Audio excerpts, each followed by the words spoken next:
Doesn't mean it wasn't done, it just means they don't have the document. If they didn't pay, for example, the Carbon County Law Journal, and that's a requirement, if that would be a requirement, we may not have any document proving that it was done. Well, neither does the law journal because it's not in there. If we don't pay it, we don't get the benefit of it. That's a bar association function. Well, I can show you the letter. I'm not saying... No, I just want you to understand this. This is what was sent to the Times News. I got this in my right to know. I can't tell you, I've never looked at it, and I'm not going to research it at a public meeting. No, it just says, and it's from Jonathan Klaver to the Times News. I just wanted you to see that. Okay, that's what it says, and there could be another one that says it goes to Carbon County Law Journal. I don't know. It might not have been found. I can't tell you that sitting here, because I wasn't responsible for it. Are we doing this properly? Can we review section 707 and make sure that Franklin and Shell David are legally advertised for sale? And we should do that soon, I would hope, right? Well, it all depends. You haven't decided as a board yet how you're going to sell it.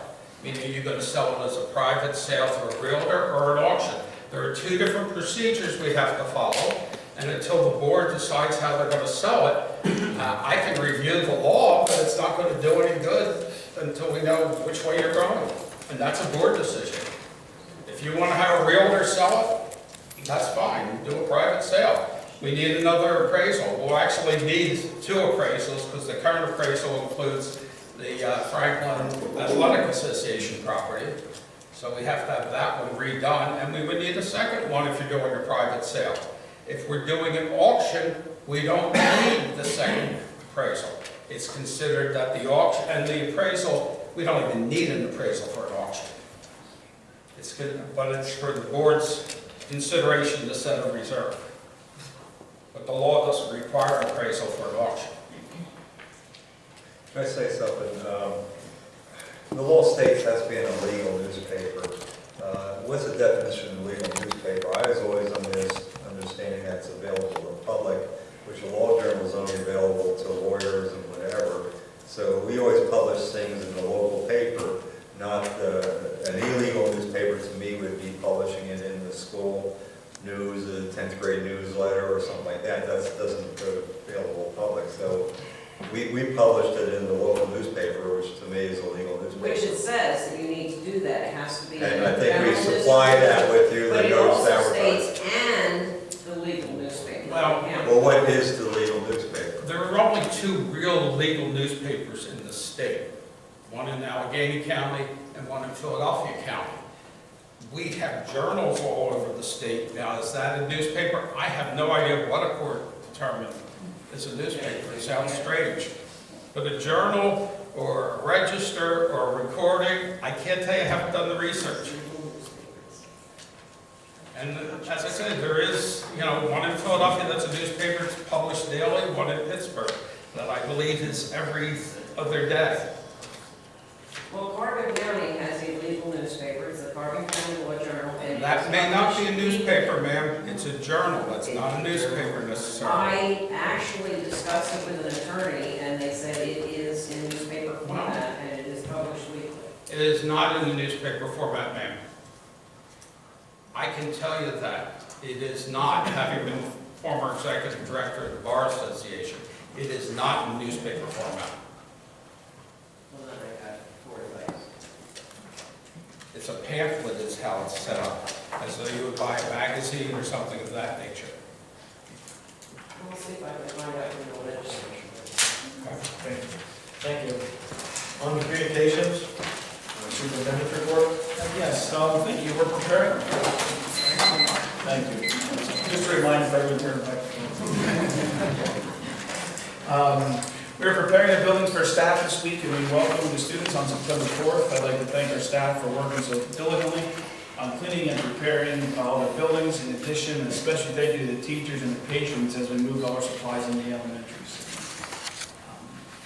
We received a letter from Franklin Township on August 22nd notifying us that they are moving forward with the subdivision proposal. They have contracted with Carbon Engineering to complete the process. Once this is complete, they will forward the information to the district. Over the past month, we've had 4 administrators and a school police officer become certified ALS instructors. As certified instructors, we are now able to provide training to our entire staff and/or outside organizations on how to handle the threat of an aggressive intruder or active shooter. Whether it's an attack by an individual or a group, we will be training our staff how to become effective responders. This is opposite of the traditional lockdown-only approach that schools and organizations have been doing. Again, the safety of our students and staff, while creating an environment that is conducive to education, is our top priority. Our entire staff will be trained in this response technique. The ALS training stands for Alert, Lockdown, Inform, Counter, and Evacuate. So like I said, a group of our administrators and our school police officers went, and we went a little bit more above and beyond the normal training. We actually got certified as a trainer. So we are a certified instructor.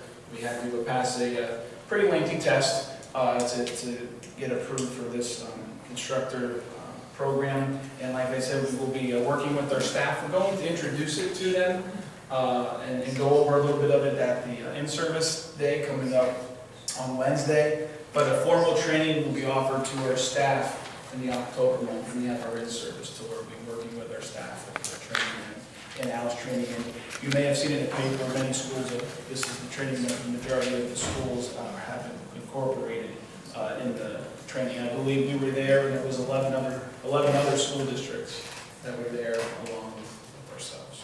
And that concludes my report. Thank you very much. Finance report, Mr. Fike. I just want to remind everyone, we're going to have a special committee or board meeting September 10th just to discuss bond issues and alternatives there. It is going to be an advertised meeting. It will be 6 o'clock, September 10th. Finance will be after the meeting. Thank you. Thank you. My report. Hold on one second, excuse me, Mr. Fike. Just for the record, on this paper you gave us to the board as part of our packet, I added them up with you here earlier this evening. It looks like we spent about $67,265,000 some dollars as total projects for the middle school, high school, and elementary center. Assuming my math is close, that's about what we're at, Plus stadium, yes, plus a stadium, correct. which was 7 something, almost 8, So now 66.55, so another 6.5. right. And if you want to add to the same sheet, there's also the middle school asbestos abatement, which is getting rid of the asbestos at the middle school, and the lead painted bleachers at the middle school. And what was that roughly? It's on there too, 570,000. So you're at 74.3. Okay. Thank you.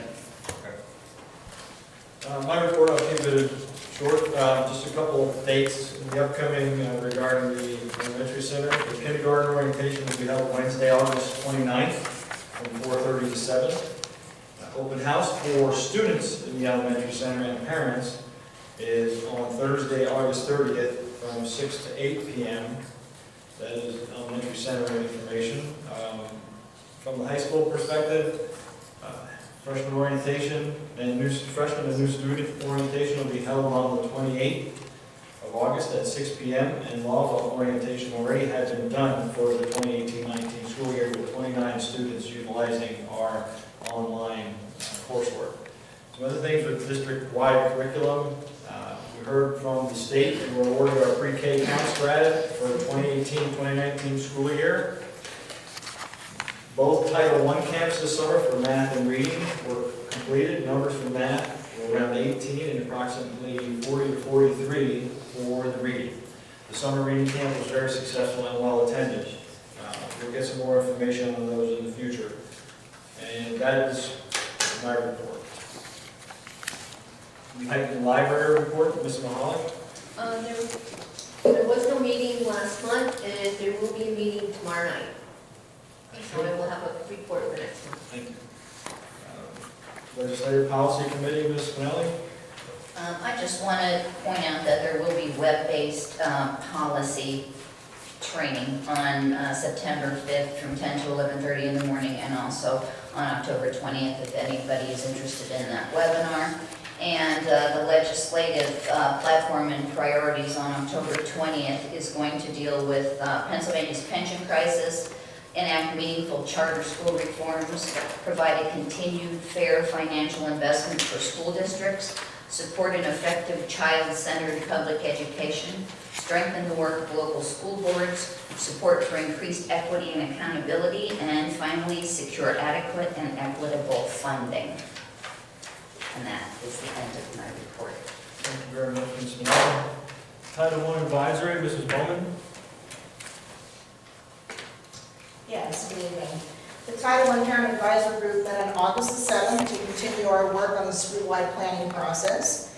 The main goal for school-wide planning for this upcoming year is, quote, school-wide use of data focused on school improvement and academic growth of all students. Since we have 4 elementary schools coming together, and sometimes we're doing things a little bit differently, we're bringing that under one umbrella.